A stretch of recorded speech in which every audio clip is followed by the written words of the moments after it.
जी sir, बताया जाए भोजपुर जिले की साइबर सेल को बड़ी कामयाबी मिली है। हमारे यहाँ 45-25 केस दर्ज हुआ था जो कि डिजिटल अरेस्ट से संबंधित था। इसमें यहाँ सदर अस्पताल के डॉक्टर साहब का इसमें डिजिटल अरेस्ट कर लिया गया था और डिजिटल अरेस्ट करके 19 लाख रुपए साइबर ठगी कर लिया गया था उनसे। इसमें पिछले बार भी हम लोगों ने दिल्ली में रेड किया था और 2 लोगों को गिरफ्तार किया था। उसमें एक पिछले बार रेड में एक आदमी की तलाश थी जो कि जो फाइनली पैसा लेता था अपने कब्जे में, वह बचा हुआ था। उसको हम लोगों ने फिर से दिल्ली में 5 दिन का रेड करके दिल्ली से गिरफ्तार किया उस व्यक्ति को। वह डिजिटल अरेस्ट कंडक्ट करवाता था। उसका नाम है उपेंद्र सिंह पेसर ओमवीर सिंह और इसका वर्तमान में पता है विजयनगर मॉडल टाउन दिल्ली, लेकिन ये ओरिजिनली भरतपुर राजस्थान का रहने वाला है। और इसमें हम लोग और भी कुछ डिटेल्स देखते हैं कि इसका एड्रेस गैस कनेक्शन जो है इसके नाम पे या फिर और भी कुछ है, वह एड्रेस अलग अलग आता है इसका। बहुत सारे जहाँ पर भी इसका गैस का कनेक्शन है या फिर बिजली का कनेक्शन है, सबका इसके नाम का देखते हैं हम लोग ओमवीर सिंह के नाम का। तो अलग अलग कनेक्शंस उसमें डिफरेंट एड्रेस दिल्ली का ही आता है। एक आता है जैसे इसका एड्रेस गली हिम्मतगढ़ दिल्ली, सीताराम बाजार दिल्ली, नॉर्थ दिल्ली, लेकिन यह इसका सही एड्रेस नहीं है। उसी तरीके से कहीं और कुछ और एड्रेस आता है, लेकिन फाइनली इसको यहाँ इसका घर वहाँ विजयनगर थाना मॉडल टाउन दिल्ली है, वहीं से इसको घर से थोड़ा सा दूर से इसको वहीं से गिरफ्तार किया गया है। मल्टीपल एड्रेसेस जो है सब फॉल्स, मल्टीपल एड्रेसेस इनके नाम पे है और सभी फॉल्स हैं। और इसका जो ओरिजिनल घर है वह भरतपुर है, लेकिन अभी वर्तमान में पिछले 1.5 साल से यह दिल्ली में ही रह रहा है।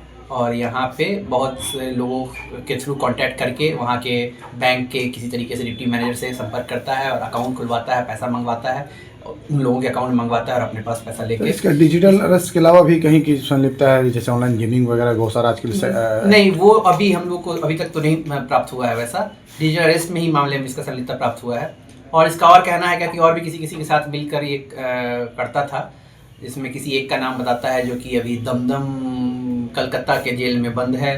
कुछ इसका अपना अभी और कहने का मतलब अभी वो सब सत्यापित नहीं हुआ है, लेकिन जहाँ तक इसने अपने बात को कन्फेस भी किया है कि मैंने ये किया है। गैंग सर कैसे काम करता था ये? वही है, डिजिटल अरेस्ट से फ़ोन करवाकर किसी के अकाउंट में पैसा मंगवाना। और अकाउंट में कैसे पैसा मंगवाना, तो वहाँ के बैंक के डिप्टी मैनेजर से संपर्क साध करके कि हमारे किसी दूसरे के माध्यम से बुलवाना कि बिजनेस करते हैं तो बिजनेस का एक दिन में जितना पैसा आ सकता है एक दिन में उतना पैसा नहीं निकल सकता, इसलिए अलग अलग अकाउंट खुलवाने की ज़रूरत है।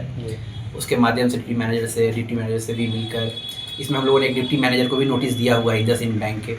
कहाँ का ये बैंक है सर? आरा में? ये नहीं, सब दिल्ली, सभी दिल्ली बैंक कर्मियों की भी संलिप्तता रहती है। हाँ, इसमें हम लोगों ने उसको भी नोटिस दिया हुआ है 10 बैंक वाले को। अकाउंट खुलवाता था ये, और ये अपने पास पैसा नहीं मंगाता था, किसी थर्ड आदमी के पास 2 आदमी के माध्यम से करवाता था। तो 2 आदमी को हम लोगों ने पहले ही गिरफ्तार कर लिया था। ये बचा हुआ था, इसको हम लोगों ने इस बार रेड करके डिजिटल अरेस्ट में। सर ये पूरा गैंग कैसे भोजपुर के लोगों को भी क्या सॉफ्ट नहीं, ये पूरा इसका टारगेट भोजपुर नहीं, इसका टारगेट इंडिया में जो भी डिजिटल अरेस्ट के झांसे में आ जाए उसमें से एक व्यक्ति हमारे यहाँ भोजपुर के डॉक्टर साहब थे, वो भी आए। तो ऐसा कोई टारगेट नहीं था इनका कि भोजपुर जिला या बिहार करना है। ये बिहार, दिल्ली, गुजरात, राजस्थान कहीं से भी जो झांसे में आ जाए उसका करके ये लोग काम करते। कहाँ से लोग ऑपरेट कर रहे थे गैंग को? दिल्ली में ही, भरतपुर से भी कभी कभी ये करता था भरतपुर में, लेकिन ये पिछले 1 साल से 1.5 साल से दिल्ली में ही रह के और इसका अपना उसी का गैंग मेंबर्स है, उससे काम करता है। लेकिन जहाँ तक संलिप्तता इसके मामले में आई, हम लोग डिप्टी मैनेजर से पूछताछ किए, जो पैसा निकाला चेक के माध्यम से उससे पूछताछ किए, सब लोगों ने इसका नाम बताया और फिर इसने अपना कन्फेस भी किया। भोजपुर पुलिस कितने दिन से ट्रेस आउट कर रही थी इसको? ये हम लोग पिछले 6 महीने से इसको ट्रेस कर रहे थे। पहला जो हम लोग 45-25 का कर रहे थे, 7 महीने से ट्रेस कर रहे थे हम लोग, जिसमें से कि 2 गिरफ्तार हुआ था। ये बहुत बार बच जा रहा था, नहीं पकड़ा था। एक बार हम लोग कोशिश भी किए, बहुत थोड़ी देर के लिए ये किसी तरीके से हम लोग इसको ट्रैप करके बुलाए थे, लेकिन ये बहुत शातिर था, कहीं भी रुकता नहीं था किसी जगह पे, तो हम लोग पिछली बार नहीं पकड़ पाए थे। इस बार हम लोग पूरे प्लानिंग के साथ बिहार पुलिस गई थी, 5 दिन रही, पूरा अच्छा ट्रैक करते हुए इसको हम लोग सफलतापूर्वक अरेस्ट करके ट्रांजिट रिमांड मिला हम लोगों को। आज हम लोग इसको कोर्ट में समर्पित करेंगे। सर क्वालिफिकेशन क्या, बहुत क्वालिफाइड बंदा है क्या? आपने बताया बहुत शातिर है, बहुत शातिर तरीके से लोगों को। ये इस लड़के ने लॉ से ग्रेजुएशन किया हुआ है, जयपुर के जवाहरलाल नेहरू यूनिवर्सिटी से। फिर यह पोस्ट ग्रेजुएशन भी है लॉ में ग्रेजुएशन किया हुआ है। हम लोगों ने पूछा ऐसा क्या है मतलब, लेकिन ये कभी भी मैंने पूछा कि तुम्हारा कॉलेज में अटेंडेंस क्या है, तो कॉलेज ये रेगुलर अटेंड नहीं करता था, ये बोलता था कि हम ऑफ कैंपस से ही कॉलेज में पढ़ाई करते थे। लेकिन हाँ, ये पोस्ट ग्रेजुएट है और ग्रेजुएशन भी इसने लॉ से जवाहरलाल नेहरू यूनिवर्सिटी जयपुर से किया है। सर, जो डॉक्टर ठगी का शिकार हुए थे उनका पैसा वगैरह भी निकाल हुआ है? हाँ, उनके कोर्ट के माध्यम से अलग अलग चैनल में प्रोसेस में है उनका पैसा रिकवरी का।